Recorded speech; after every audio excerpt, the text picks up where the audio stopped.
Aujourd'hui, je vous retrouve pour cette petite vidéo pour expliquer le cours sur la photographie numérique. Pour ceux qui n'auraient pas réussi à suivre ou pour qui ça buguait quand on faisait les classes virtuelles. Donc je vais vous expliquer un petit peu les lignes principales du cours et les exercices à faire, les petites activités à faire. Donc comme vous l'avez vu, on a déjà fait le TD sur Python sur la création de tableaux qui nous permettait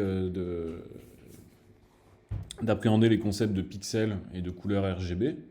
Et là maintenant, on va voir comment est-ce que ces règles-là, ces concepts s'appliquent à la photographie numérique. Donc la photographie numérique, c'est quelque chose d'assez récent qui fait suite à la photographie argentique. La photographie argentique, le principe était qu'on utilisait un film qui était sensible à la lumière et en fonction de la position de la lumière sur l'image, ça faisait apparaître en noir ou en blanc ce film-là. Ce qui faisait qu'avec une relative qualité, on avait la possibilité de reproduire une image en fonction de ses couleurs. Donc ça, c'était le principe de base pour de la photographie en noir et blanc. Et après, ce qui est apparu, c'est qu'on a réussi à faire plusieurs couches, c'est-à-dire la couche de noir et blanc, mais également la couche de couleurs, avec les trois couleurs primaires qu'on connaît, qui sont pas toutes primaires, mais le rouge, le vert et le bleu, qui correspondent aux couleurs RGB. En fait, pour la photographie numérique, la différence a été qu'au lieu d'avoir la photo sur un support physique qui était une pellicule à l'époque, on va avoir la photo sous forme numérique. Donc si vous vous rappelez bien ce qu'on disait sur Internet, qu'on a commencé à voir avec Internet, c'est que tout ce qui était informatique, digital, numérique, était à la base en fait codé sous forme binaire, sous forme de 0 et de 1. Ce qui n'était pas le cas de la photographie argentique où on avait un support physique qui était un film, qui était sensible à la lumière, mais qui ne possédait pas de données numériques sous forme de 0 et de 1. Donc c'est le principe de base de la photographie numérique, c'est de pouvoir avoir ce support-là, cette photo-là, sur un support numérique composé du coup de codes binaires en 0 et en 1. C'est pour ça qu'en fait, la première photographie numérique, elle a été réalisée avec cet appareil-là, en 1975, qui était un gros appareil, et qui a enregistré la photo qui était prise sur une bande magnétique d'une cassette audio.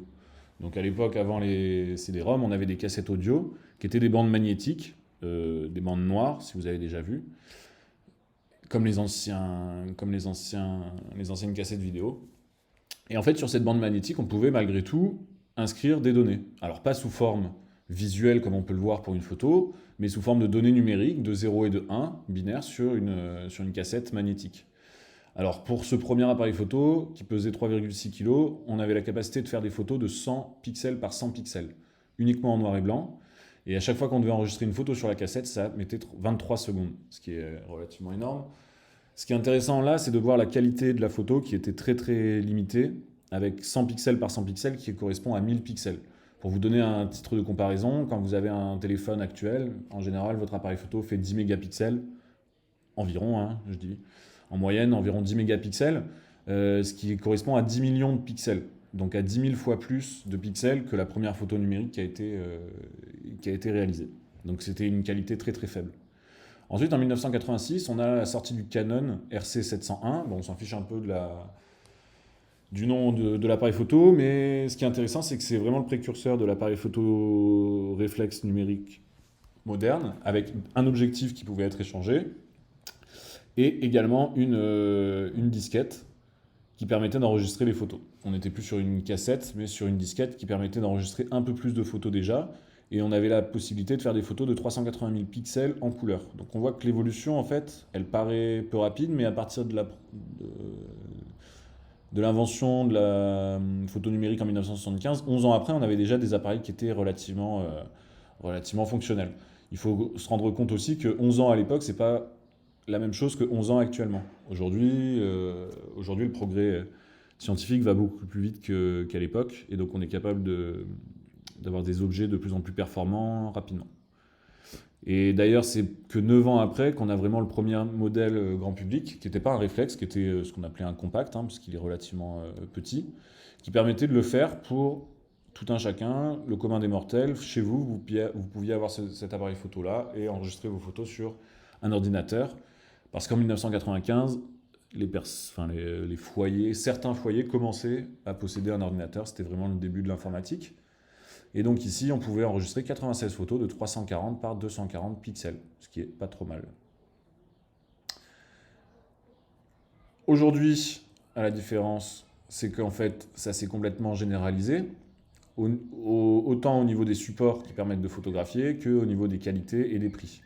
On est allé beaucoup plus loin sur la qualité des photos qu'on était capable de prendre avec des réflexes numériques, notamment sur la qualité et sur les réglages à effectuer, que sur le nombre de pixels. En fait, si vous voulez, les nouveaux réflexes numériques parmi les plus chers actuellement, ils vont aller jusqu'à 20 millions, 30 millions de pixels peut-être maximum, mais on n'a jamais cherché, enfin, on ne cherche plus à aller très très loin dans la qualité des photos, parce qu'en fait, on se rend compte qu'on n'a pas la capacité de les afficher et qu'on aurait peu intérêt d'avoir un nombre de pixels trop important. Ça, je reviendrai dessus après pour ce qui est de l'affichage des photos numériques. Mais si vous avez un écran de mauvaise qualité et que vous avez une photo qui est de très très bonne qualité, ça a peu d'intérêt parce que vous ne pourrez pas afficher cette qualité-là à l'écran.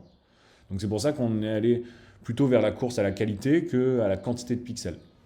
Et c'est pour ça aussi que les appareils photo d'entrée de gamme, donc assez peu chers actuellement, possèdent quand même un nombre de pixels relativement important. La différence entre un appareil photo à 60 euros et un appareil photo à 1000 euros, ça va être plutôt sur la qualité des photos, sur les réglages, sur la qualité du capteur, okay, donc sur la lumière, sur les couleurs, sur tous ces réglages-là, plutôt que sur le nombre de pixels à proprement parler. Je vous laisse aller voir ces vidéos qui sont assez intéressantes et qui montrent un petit peu le début de la photographie numérique, avec en plus une petite vidéo sur l'histoire, un peu plus résumée que ce que je vous ai fait actuellement. Donc je vous invite à aller voir ces vidéos-là qui sont relativement intéressantes. À présent, venons-en au fonctionnement de la photographie numérique. Donc, ce qui est important à comprendre, c'est que le fonctionnement de la photographie numérique, il s'applique à la fois pour l'appareil photo, mais aussi pour les écrans en fait. On part sur le même principe, sur les deux mêmes concepts qui sont les pixels et la couleur RGB. Pourquoi est-ce qu'on part sur les mêmes principes?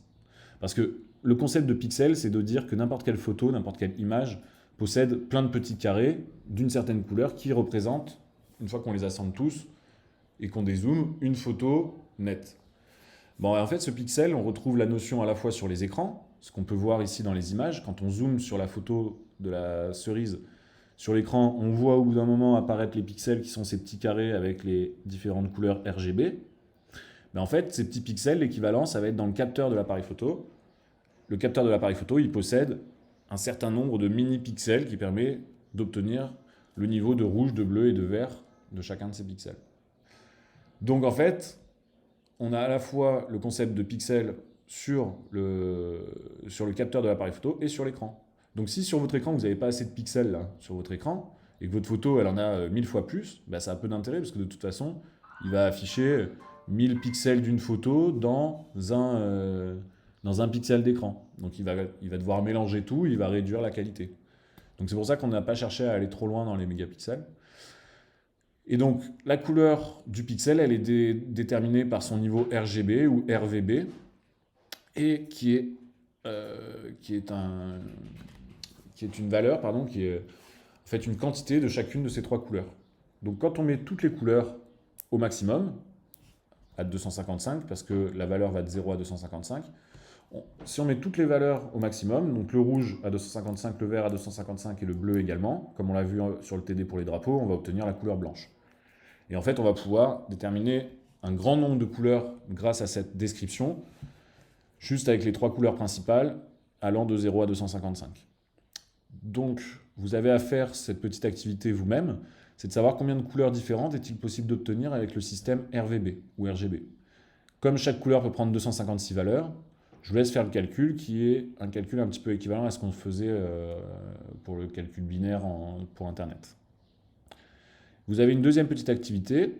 Donc pour ça, vous pouvez aller sur ce site-là qui va vous donner en fait la couleur obtenue avec le mélange des différents degrés de RGB et remplir ce tableau-là pour donner la quantité de R, de G et de B pour chacune des couleurs qui sont données ici.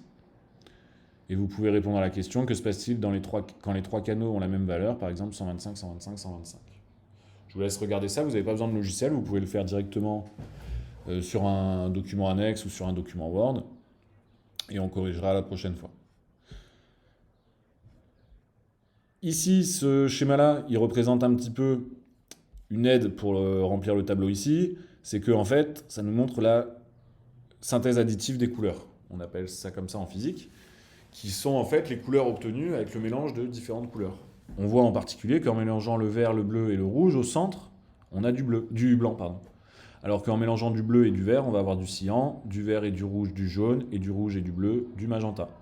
Bon, ben là, le mélange, le mix de ces trois couleurs-là va permettre de décrire n'importe quelle autre couleur. Alors, un petit encadré juste pour que vous compreniez un petit peu pourquoi est-ce qu'on ne voit pas, nous, à l'œil nu, les pixels comme sont sur un écran. C'est parce qu'on appelle... Pardon.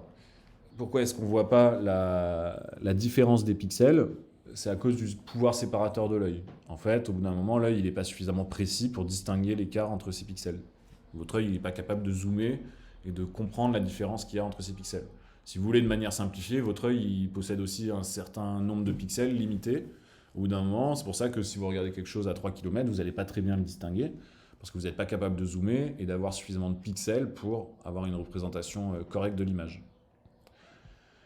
Et donc on en vient à l'appareil photo, qui reprend le même concept, avec ici ce qu'on appelle une cellule photosensible. La cellule ici, le capteur de l'appareil photo, qu'on appelle aussi le capteur. Le capteur de l'appareil photo, en fait, c'est comme un miroir, un écran inversé.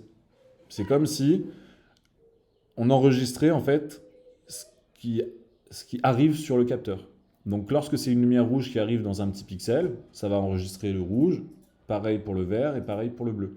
Donc, en fait, ce capteur-là, si on zoome, c'est un capteur qui est constitué de millions de petits pixels qui vont récupérer à chaque fois la quantité de rouge, de vert et de bleu, pour ensuite la restituer.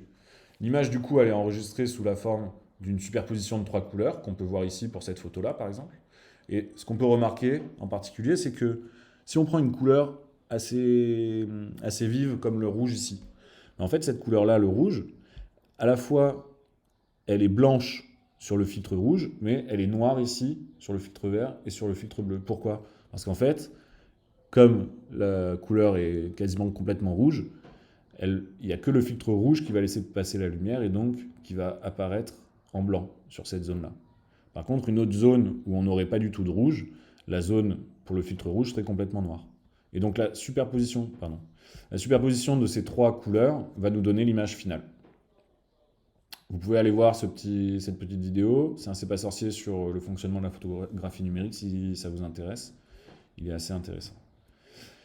Et donc on en vient au troisième point qui est l'affichage à l'écran. L'affichage à l'écran, comme on l'a dit, c'est un affichage sous forme de pixels. Les pixels, ça détermine la résolution, la définition de votre écran. Et elle est déterminée avec un certain nombre de pixels en ligne et un certain nombre de pixels en colonne, qui nous donne le nombre de pixels total. Si on zoome, on voit ensuite que chacun des pixels, il est constitué en fait d'une mini-diode verte, une mini-diode bleue et une mini-diode rouge. Et en fonction de l'allumage de ces trois diodes-là, ça va créer la couleur que l'on va pouvoir observer. Ici, juste une petite parenthèse, mais parmi les technologies d'écran, en fait, il existe plein de types de pixels différents. Donc vous voyez, en fait, ils ne sont pas forcément carrés. Ça dépend de la qualité, ça dépend de la technologie. Mais on voit qu'à chaque fois, on retrouve bien nos trois couleurs. Et ça, c'est uniquement un zoom sur n'importe quel écran. Voilà pour l'affichage des images. Donc si on fait un petit résumé, ce qu'il faut retenir, c'est que n'importe quelle image, qu'elle soit photographiée ou affichée sur un écran, elle est composée de pixels. Que chacun de ces pixels, sa couleur est décrite grâce au système RGB, qui veut dire rouge, vert, bleu, donc la quantité de chacune des couleurs. Et c'est ce qui nous permet de décrire une photo, et en particulier de la stocker sous forme d'un fichier. En fait, si vous voulez, quand vous avez un fichier JPEG sur votre ordinateur ou sur votre téléphone, derrière ce fichier-là, il y a un code informatique qui décrit la position de chacun des pixels et la couleur de chacun de ces pixels-là.